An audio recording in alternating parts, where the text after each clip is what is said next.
Hi. Um, the inauguration is obviously big news at the moment.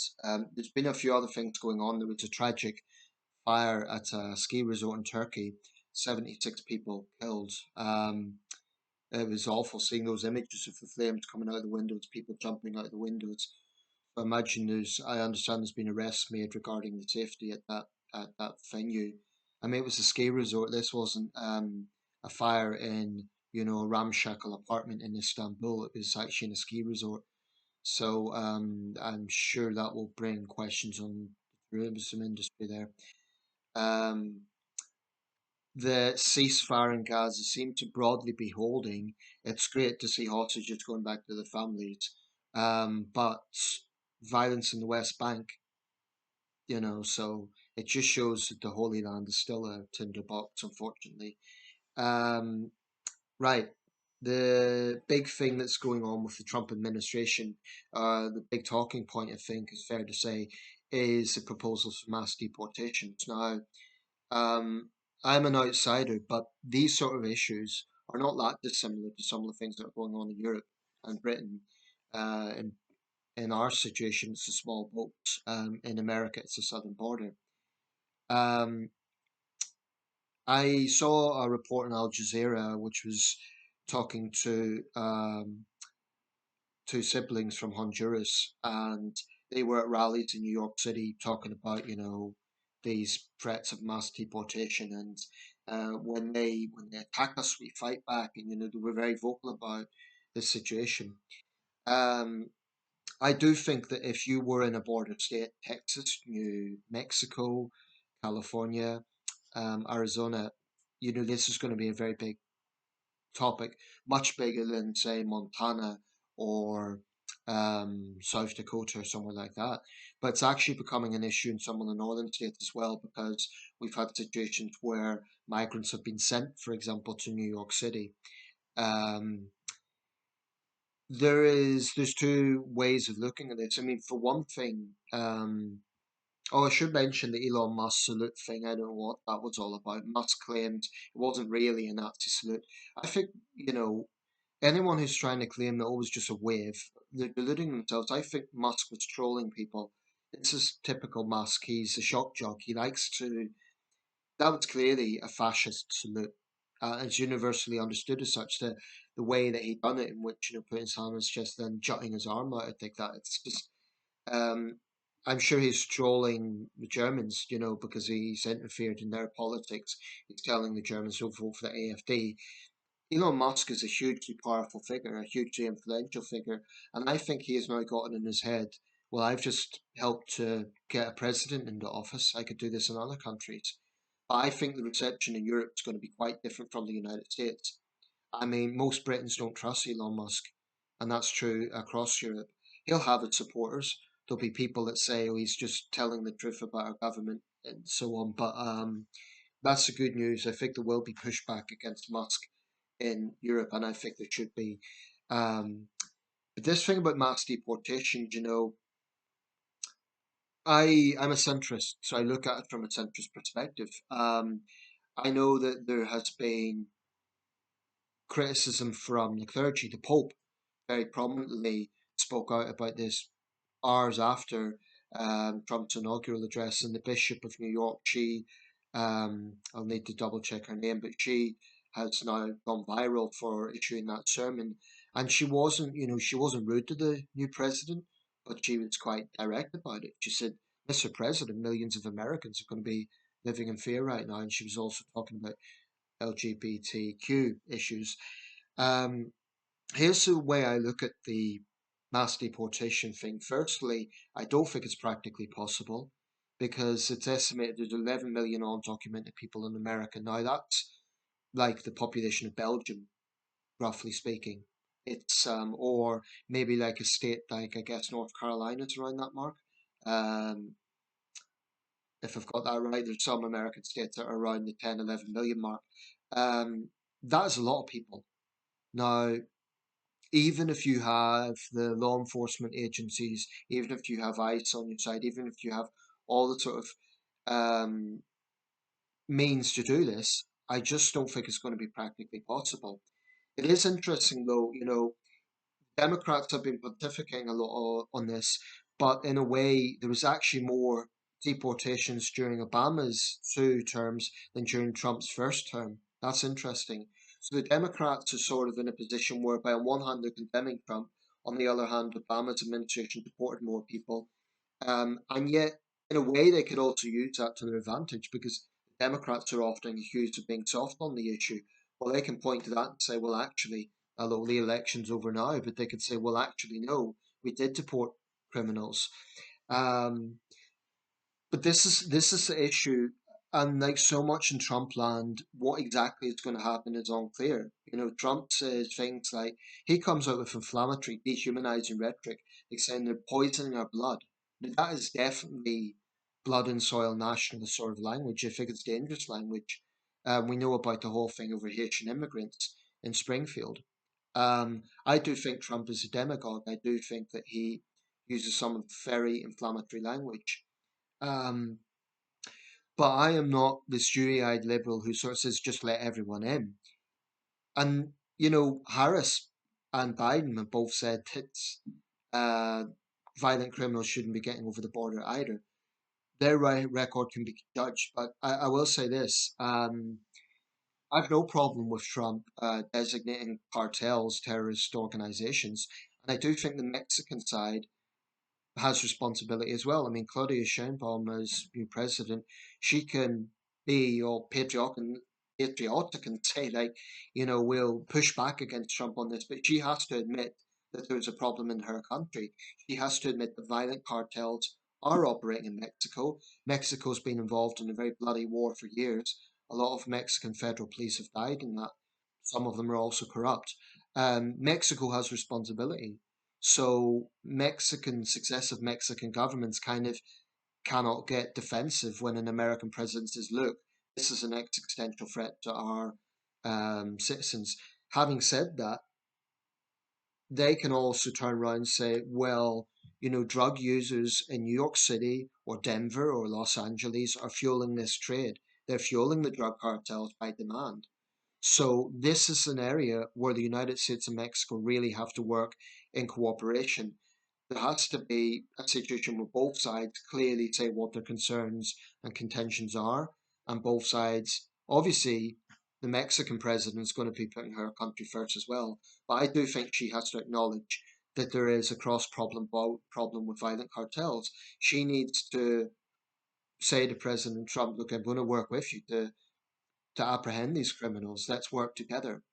So if Trump does designate them a foreign terrorist organization, I don't really know why Mexico can complain about that because they also threaten Mexican citizens. But here's the big problem with Trump's proposals. It's a catch-all. So Trump isn't saying we're just going to get rid of violent cartel members. He is talking about absolutely everyone who's undocumented. Now, the argument here is, well, look, they broke the law. They came in illegally.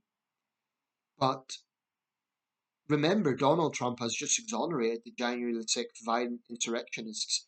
So the message here is we're going to be okay with some kinds of violent criminals as long as they're Americans, but foreign nationals who've had relatively minor infractions, we're going to we're going to punish. We're going to callously throw them out of the country. You know, separate families. There is a real moral question there. So you have someone who has stocked up firearms, who has violently attacked their own capital, put lives in danger. They're exonerated. They get to walk the streets. It's someone who's been in the United States for 10 years, 15 years, um, and yet they've contributed to their community. Technically, they came in illegally, but they've contributed to their community. They're not a violent threat. You know, their children are in a local school. Um, they're helping out their neighbours. They're going to be deported. They've now got the shadow over them. I think there's something fundamentally wrong about that. I don't say that Trump should just give a big commution, you know, a big free pass to everyone that's in America illegally. Every country, including the United States, has a right to protect its borders.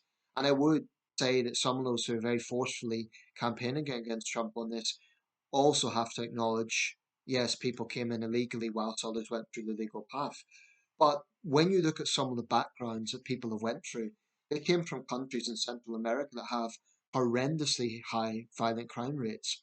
Countries like Honduras. I believe Honduras may actually be in the top five most dangerous countries in the world for homicide rates. When you look at the things that are going on in those countries, the poverty, the violent crime, it's human nature to want a better life. How can anyone judge those people wanting a better life? I mean, that's what I would say to any MAGA voter is if you were in their shoes, you would be doing the same thing. And this isn't to say that, people should just have a green light to break the law by crossing illegally, but I think it should be a proportionate response. What Harris was talking about was an earned path to citizenship. Okay, so these people are here illegally, so in order to get citizenship, let them earn it. But in many cases, they really do. I understand that many actually serve in the armed forces, so they're literally risking their lives for the United States. They're also in jobs that are not exactly glamorous. A lot of them would be maids, domestic helpers in the hospitality industry. These are not glamorous jobs, yet they're essential jobs. So you get rid of all those people, America's going to have serious problems, certainly in those sort of states. And then look at what happened with the Los Angeles wildfires. The Mexican fire service was assisting in that. Donald Trump sticks up a big wall. It's it's going to ruin that sort of cross-border cooperation. Um, what if you have a situation where Americans are kidnapped in Mexico and Trump needs to work with the Mexicans to secure their release? This is the sort of thing where his lack of statesmanship could be a real problem. As for renaming the Gulf of Mexico the Gulf of America, it's just petulant. It's not something that I think should be a priority. You know, the MAGA people always talk about America first and strengthening America, but is it really strengthening America to cozy up to dictators like Putin whilst insulting allies? That's not strength. If anything, it can weaken America. It will certainly damage America's image in the world. Now, during Trump's first term, the issue was about Muslim immigrants from a number of countries in the Middle East. Middle East. Interestingly enough, it didn't include Saudi Arabia, so that wasn't consistent. Again, if someone is from a part of the world that has a prevalence of Islamist activity, anti-American activity, it makes sense that there would be stricter vetting. I have no problem with that.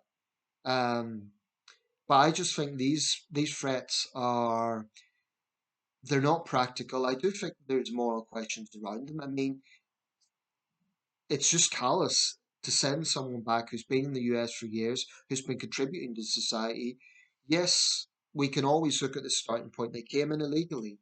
But what I would say is, well, look at what they've done since then. Look at have they been a citizen that's been not a citizen, but have they been contributing to society? And if they have, is it really in anyone's interest to throw them out? I would say that Donald Trump is absolutely right to say that violent cartel members, these evil thugs who, rape women, who brutalize people, who torture people, these are evil, dangerous criminals on the same level as ISIS. I've no problem with Trump taking a very hard line on them, and the Democrats should support him in that, and so should the Mexican government. But it's this catch-all approach. You just think there's people who will look at them and say they're invaders. But I say these are people who've come into the country, who have been contributing to American society. You know, we're not just talking about violent criminals here. Um, and it sounds like a cliche, America was built by immigrants, but really it's true.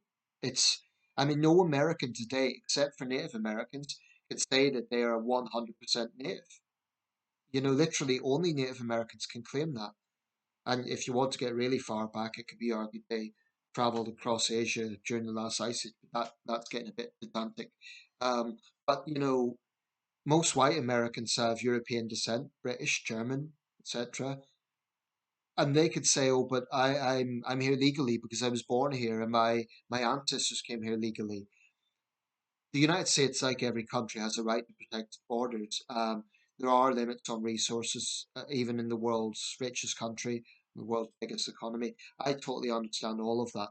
I just think that the dehumanizing way of talking about mass deportation deportations in this sort of way, it's just, I think it's really morally questionable. I do. There are going to be millions of people who are really nervous right now, thinking, are they going to get a knock on the door in the middle of the night? Are they going to be separated from their children? That's not something that America should boast about. I mean, the land of the free and the home of the brave. This is the image that America likes to portray to the world.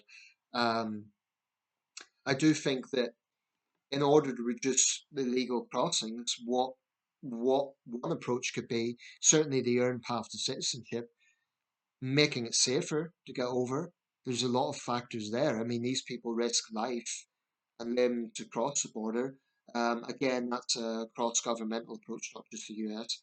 Um, but also making the actual process for applying legally more straightforward. Certainly in Britain, it's not the case because the right always says, "Oh, these people are coming illegally," but they need to look into the legal process. It's not straightforward. And I would say, if you're in a relatively comfortable situation in America, just try to put yourself in the shoes of these people. Try to think, how, what would you want to do if you were in a country like Honduras that had such little hope, that was affected by natural disasters, soaring crime rates, poverty? You'd want a better life. So I think from a lot of MAGA supporters, is just a lack of human empathy. I'm not judging people for taking a hard line on violent crime. In fact, I would say that the hard left need to wake up a bit to that because the Democrats' record on crime is nothing to shout about. In fact, in states like California and New York, it's downright appalling, their attitude to crime. Far, far, far too pro-criminal. Um, so they need to answer to that. But I just think that this approach that Trump is taking, it's not it's not going to happen. I mean, you're not going to get 11 million people deported. That's just not going to happen. But also, it should just be more balanced. I totally agree with Trump taking on violent cartel members, but this idea of deporting someone who's been in the United States for years, who's been contributing to society, I just think that yes, they came over illegally, but are you really going to waste so much on that when they've contributed to society since? I just think it's the wrong priority. Um, so that's my take on it. And like I say, people say, well, why are you talking about this? Well, we have very similar issues in Europe. That's why, because it's relevant. It's a subject that we see all over the world. People coming from troubled parts of the world to developed countries. This is an international talking point. It's not just about America. But I would say this: the United States talks about its exceptionalism. We hear this from successive presidents. We hear about the hope of America, the land of the free, the home of the brave. All its boasting really falls flat if you have a president who's just putting up walls and said we're going to throw people out and taking a totally callous approach to this. Where is the American liberty? Where is that sort of optimism? I do think I'll say another thing just in closing, because like I say, I really do take a centrist approach to this. I don't totally agree with the left either. I do think when people are in the United States, contributing to society is definitely important, but also showing that you are pro-American. I mean, I'm not saying that they need to hang an American flag outside the lawn, but if they kind of create little communities of their own and just bring entirely their own culture, if there's a failure to assimilate, that is problematic. I do think that is not a very open-minded approach. You can't really, you know, create this little mini community that is based on your own culture and then complain that you're being treated as an outsider. If you're not making any efforts to integrate, if you're not showing that you love the country that you're in, then I've limited sympathy for people with that sort of outlook, and we get it in Britain as well. If you're in America, um, you should adapt to American culture. You should respect American culture. And yes, the United States is a diverse country, but there's also certain, I just think if you're creating a community where you're not speaking English, where you're not assimilating, that's going to breed hostility as well. So I look at this from both angles. But I think that people who are contributing to society, it's just callous to threaten them with deportation.